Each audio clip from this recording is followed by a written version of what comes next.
do we actually change culture and conduct?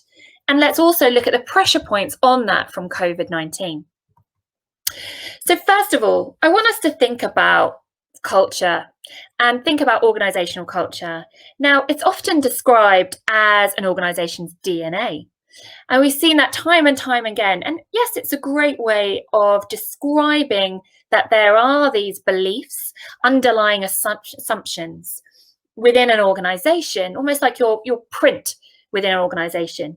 But I'd like to take this a little bit further and think, actually, DNA, how do you change DNA?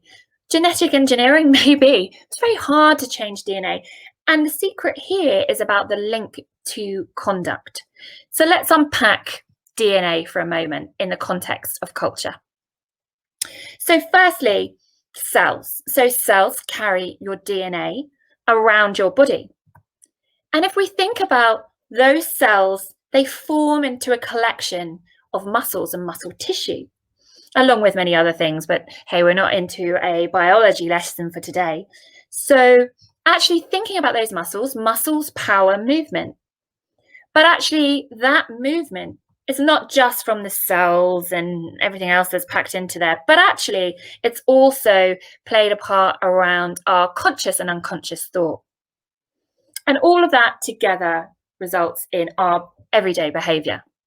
So if we think about that conduct is the day-to-day manifestation of culture, let's think about our muscles and our muscles tissues as being that conduct. They are informed by our thoughts, conscious and unconscious, and they are formed by our cells that carry the DNA.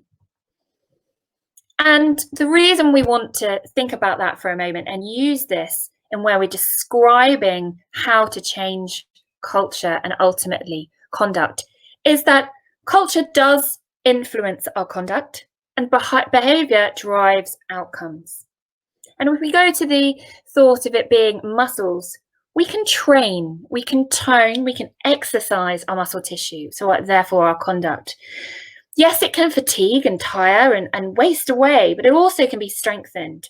And there are levers, there are ways to increase your muscle tone, to increase your muscle or your conduct. And that's what we are going to explore today.